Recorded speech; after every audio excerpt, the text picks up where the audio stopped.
Баршаңызға сәлем достар, сіздермен бірге Майра Салтбекқызы. Бүгінгі видеода үй жағдайында құймақ дайындап үйренетін боламыз.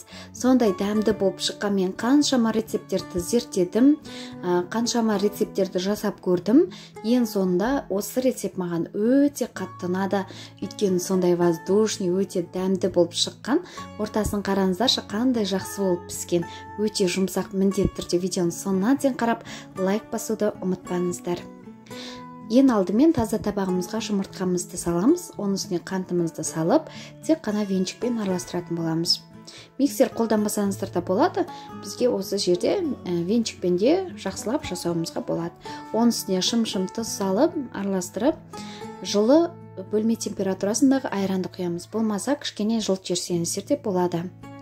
Айранымызды құйғаннан кейін ұнымызды илегіштің көмегімен өткізіп салатын боламыз. Мен 250 грамм ұн деп жаздым.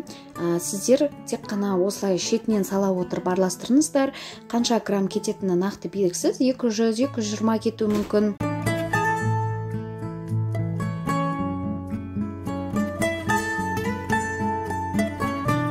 Неке осындай қою қаймақ секілді болуы қажет. Осындай болған кезде ғана тоқтатамыз. Содан кейін жарты шай қасық содамыз салып, жақсылап араластырып, кемінде 10 минутқа қоямыз. 30 минутқа қойсаңыздар да өте керемет болып көтеріледі. Жақсы болып шығады. Неке осындай қоюлықта болса болғаны.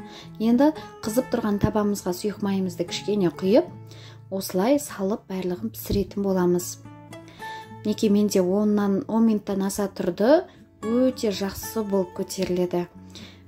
Барлығын осылай салғаннан бетіне қақпағын жауып пісіріп алатын боламыз.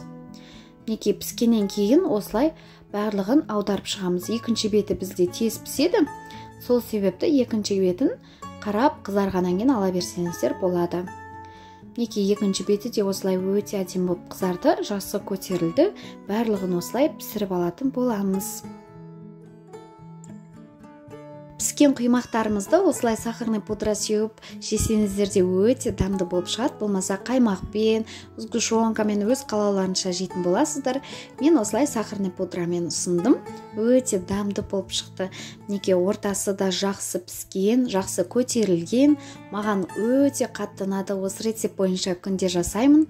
Өте дәмді болып шығады. Ортасын қараңыздаршы, керемет болып шыққан, жақсы көтерілген, воздушный болып тұр, және де өте жұмсақ болып тұр. Осы видеом ұнаған болса лайк қойып комментария жазуды ұмытпаңыздар, және де менің арнама тіркелуді ұмытпаңыздар. Менде әлі де көп рецепттер шығатын болады. Күніне бір рецепт шығып тұр. Сіздермен болған келінка Майра Құлан. Құландық келіннен қандай да бір рецепт күтсеңіздер, комментарийге жаза кетіңіздер. Мен міндетті түрде оқитын боламын. Сіздерге көп рахмет.